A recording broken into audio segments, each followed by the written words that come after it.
In 2018, a team of researchers published a study in the journal Cell. For months, they had been at sea, moving through the warm water of Southeast Asia from one wooden houseboat to the next, carrying a portable ultrasound machine. They were measuring people's spleens. And what they found was an organ that was, on average, around 50% larger than it had any reason to be. Not from training, not from sickness, not from anything these people had done in their own lifetimes. It was written into their DNA. This is the story of a people the sea appears to have shaped, slowly across many generations, towards something the human body isn't supposed to become. It's the story of what that difference actually is, where it came from, and what it honestly tells us. And, just as importantly, what it does not. The people in that study are the Bajau. For more than 1,000 years, the Bajau have lived on and around the water of the Sulu and Celebes seas, in the channels and reefs between what is now Indonesia, the Philippines, and Malaysia. Many of them are born at sea. They live much of their lives on houseboats they call lepa, and they come ashore mainly to trade or to wait out a storm. They are sometimes called sea nomads. It isn't a figure of speech. And the Bajau dive, not for sport, for food, and for a living. On a single held breath, with hand-carved wooden goggles and a spear, a Bajau diver can drop to depths approaching 70 meters and stay down for minutes at a time. They do this day after day for much of their working lives. The gear is almost nothing. Carved wooden goggles, a belt of stone or lead weights to sink faster, a hand spear, no fins often, no tank ever. And the body pays for it. Many older Bajau divers have ruptured eardrums, the damage so routine that some are said to puncture their own eardrums deliberately when young, to spare themselves a lifetime of pain on the descent. They walk with a particular unsteadiness on land, the inner ear never quite the same again. This is not a gentle relationship with the sea. It is a 1,000-year bargain, paid in bodies. And the sheer volume of it is hard to overstate. A Bajau diver may spend a large share of a working day below the surface, descending, hunting, surfacing, and descending again, hundreds of times. Multiply that across a life, then across the lives of everyone who came before, all the way back along the line. That is the kind of relentless, repeated pressure that selection can actually act on. Not one heroic dive, millions of ordinary ones. So the researchers asked a simple-sounding question. After 1,000 years of this, had the sea left a mark on their biology? One they now carry in their genes and pass to their children? The answer was yes, and the place it showed up was the spleen. Before this is over, I'll show you exactly how that works and why a single gene sits at the center of it. But if you stay to the end, you'll also see why this is such an easy story to tell badly, and why the most important part of it has almost nothing to do with who can hold their breath the longest. If that's the kind of thing you find yourself thinking about, consider subscribing. It's the whole reason this channel exists. To understand why a spleen, of all things, would matter to a diver, we first need to understand what happens to the human body the moment it goes underwater. Because here's the strange part. You already have most of what the Bajau have. You were born with it. It's called the dive reflex. The instant your face hits cold water and you hold your breath, your body begins, without asking you, to prepare for a world without air. Your heart rate drops. The blood vessels in your arms and legs tighten, pulling blood inward, away from the limbs, toward the heart and the brain. And your spleen contracts. The spleen is a soft, fist-sized organ tucked under your ribs on the left, and most of the time we barely think about it. But it holds a reserve, a store of oxygen-rich red blood cells. When it squeezes, it pushes that reserve out into the bloodstream. For a few minutes, Your blood can carry a little more oxygen than it did a moment before. It sounds minor. It isn't. Underwater, on a single breath, the whole game is time. And a small boost to the oxygen in your blood is a few more seconds at the bottom. A slightly longer reach toward whatever you're diving for. Stretched across a lifetime of dives, across a whole community, across 1,000 years, those seconds are the difference selection can grab hold of. The drop in heart rate alone can be dramatic. In a trained breath-hold diver, the pulse can fall by a quarter, a third, even more. The body deliberately slowing itself down to stretch the air it has. Doctors sometimes call the dive reflex the master switch of life, because it overrides almost everything else to protect the brain. And it's old. It's shared. You see versions of it across the whole mammal family tree, in dolphins, in otters, in seals. Seals are the real masters of the long dive, and they have enormous spleens for exactly this reason. A Weddell seal can disappear beneath the Antarctic ice for 20-30 minutes at a stretch, running in part on the oxygen reserve its spleen releases as it descends. Humans have a far smaller version of the same system. It is, quietly, part of the standard equipment of being a mammal, something you carry right now whether you've ever dived in your life or not. So the question the researchers were really asking wasn't whether the Bajau had something other humans lack. It was whether 1,000 years of diving had taken a piece of equipment we all share and turned it up. And notice what got turned up. Not the lungs, not the obvious thing. You might expect a sea people to evolve bigger lungs, like a kind of built-in air tank. Instead, the change landed on the spleen, the body's hidden reserve, the backup supply it holds in case the main one runs low.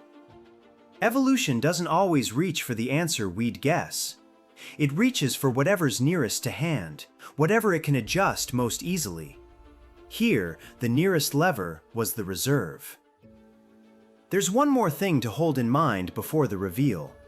If you compare the DNA of any two people on Earth, you'll find they are something like 99.9% identical. The genetic distance between whole human populations is astonishingly small. But small is not the same as nothing. Every so often, a sliver of that tiny difference turns out to be the fingerprint of a place, a particular pressure pressed into a particular people over a very long time. The Bajau, it turned out, were carrying one of those fingerprints, and it was unusually clear. To find it, the team needed a comparison. They studied the Bajau of Indonesia, and alongside them, they studied a neighboring people called the Sulu, who live in the same region, share deep ancestry with the Bajau, but who farm the land rather than dive the sea. Two peoples closely related, one shaped by the water, one not. Getting the data was its own quiet feat. The lead researcher spent months living in a Bajau community in Indonesia, earning the trust it takes before anyone lets you press a medical probe to their side. There was no laboratory. The ultrasound machine ran off a portable power source, in homes built over the water, with the tide moving underneath. Each measurement was a small act of cooperation between a scientist far from home and a people being asked, essentially, to let an outsider look inside them. It's worth holding that picture for a second, because the headline that came out of it can make the whole thing sound automatic. It wasn't. It was patient, human, and slow. When the researchers measured spleens with their portable ultrasound, the pattern was hard to miss. The Bajau spleens were, on average, about 50% larger than the Suluan spleens. Now, your first instinct is probably the obvious one. The Bajau dive constantly. Maybe the organ just grows with use, the way a muscle does. Maybe it's training, not inheritance. The researchers thought of that too. So they looked at Bajau individuals who did not dive regularly. And the larger spleen was still there. It showed up whether or not a given person spent their days in the water, which pointed away from exercise and toward something they were simply born with. The sea hadn't built these spleens one body at a time. It had been selecting for them generation after generation in the DNA itself. When the team went looking in the genome for what was driving it, the trail led to a single gene. It's called PDE10A. The way you find a gene like this is by comparison. The team scanned the Bajau genome and held it up against others, their land-living Sulu and neighbors, and a more distant population as well, looking for the rare stretches of DNA that stood out as unusually common in the Bajau, and only the Bajau. Most of the genome shows no such signal. The differences are scattered, random, meaningless. But here and there, one region rises above the noise, swept upward copy by copy, because it did something useful. PDE10A was one of the clearest of those signals. In the Bajau, a particular version of PDE10A was far more common than it is in most of the world's populations, and far more common than in their land farming neighbors. This is what natural selection looks like when you catch it in the data. A useful variant doesn't appear everywhere at once. It spreads.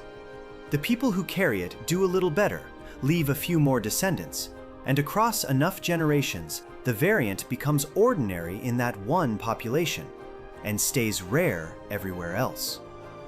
And consider the timescale, because it's part of what makes this remarkable.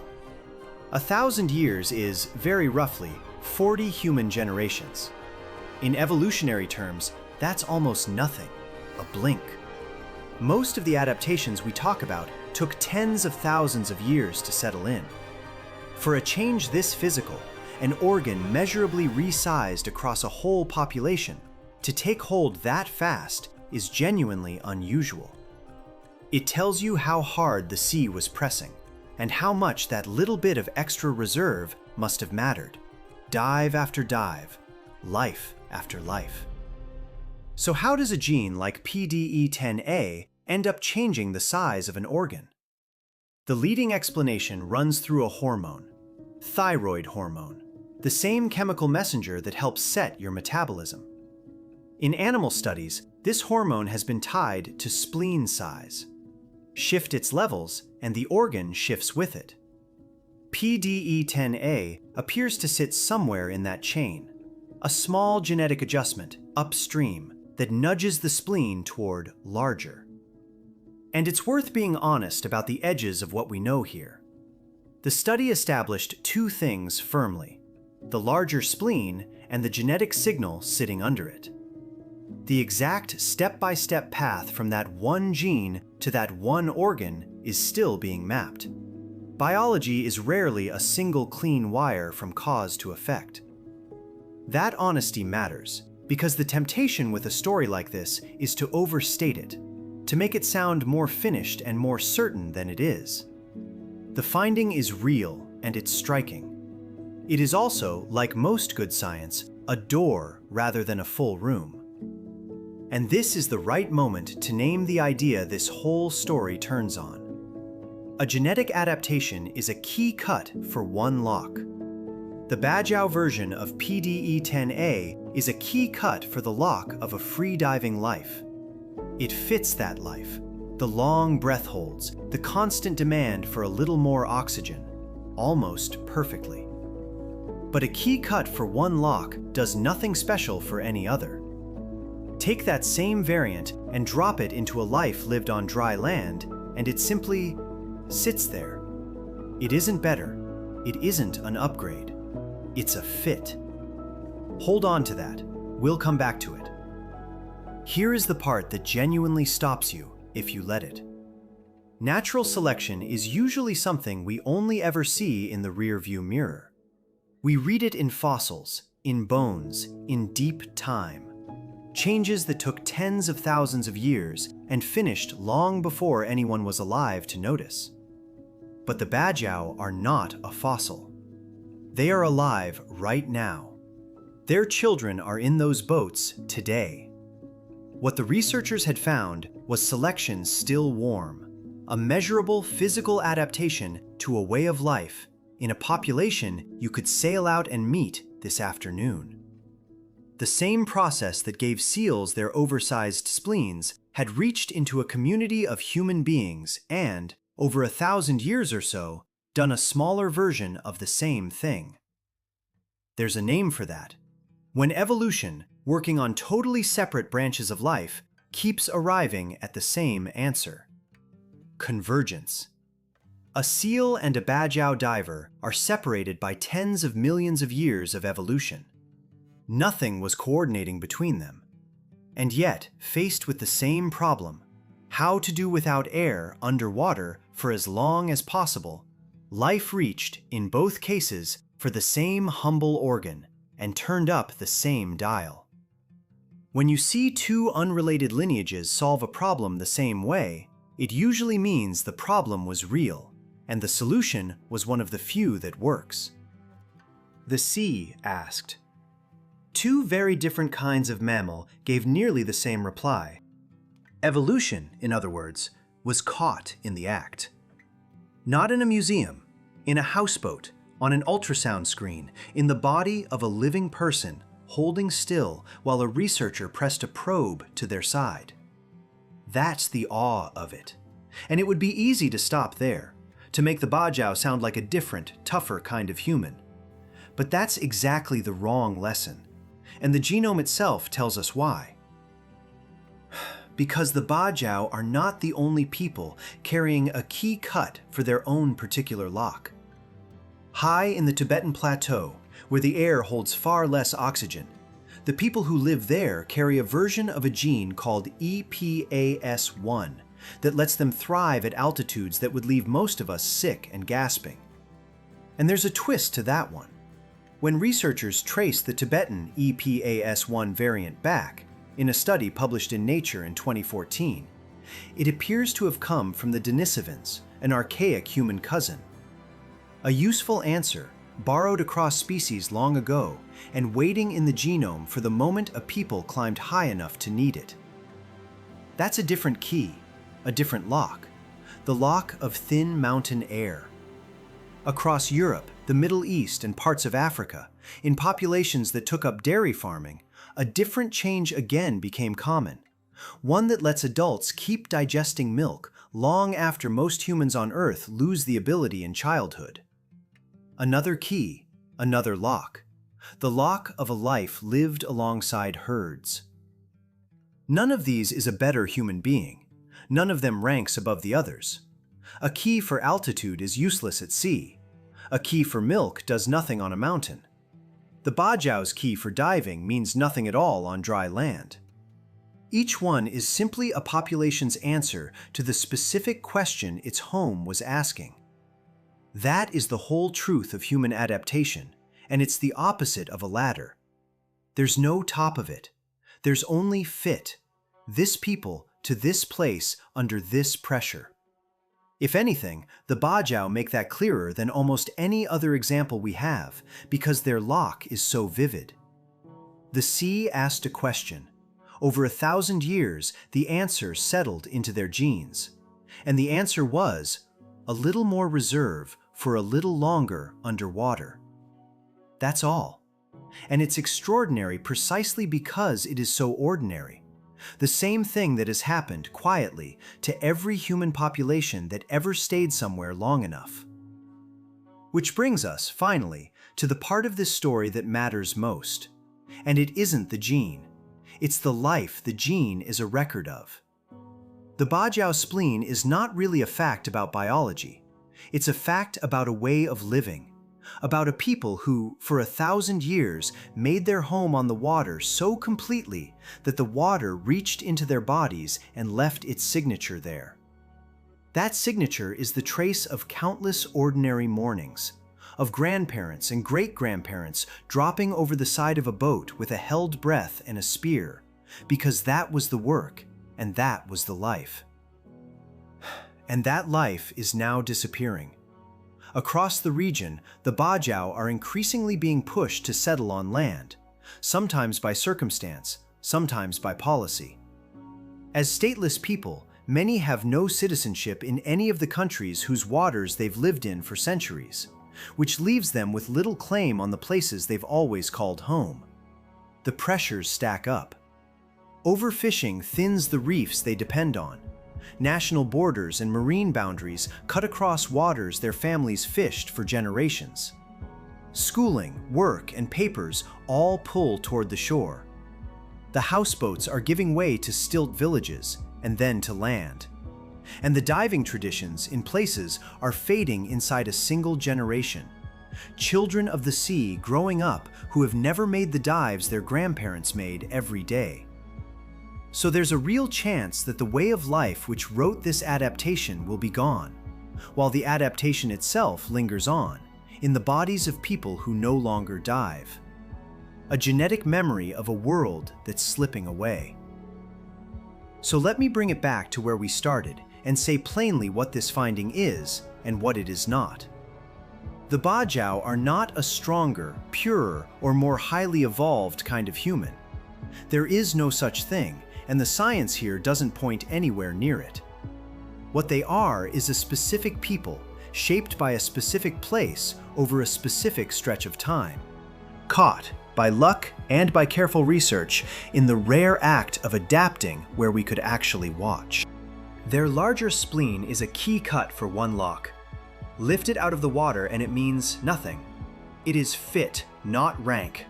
The same kind of fit that altitude carved into the people of the high plateau, and that herding carved into the milk drinkers, and that some particular pressure, somewhere, almost certainly carved into your own ancestors too. If you've ever taken a DNA test and wondered about some small, stubborn percentage you couldn't quite explain, this is the kind of story hiding behind it. A place your line stayed long enough to be marked by. A question some landscape asked the people you came from. We are none of us a single line climbing. We are a web, each thread fitted to the place that shaped it, none of them above the rest. Pull on any one thread and you find the same thing the Bajau show so clearly. Not a ranking, but a record. A place that asked a question, and a people who, over enough time, became part of the answer. The Bajau just happened to show us that web more clearly than almost anyone. A people the sea answered. A lineage that endured 1,000 years on the water, long enough to carry the proof of it inland, even now, when the boats are heading for shore. That's the part worth remembering. Not who can hold their breath the longest, but what a body can quietly become when a people loves a place long enough to stay. Thanks for watching to the end. If this is the kind of story you want more of, you know where to find us.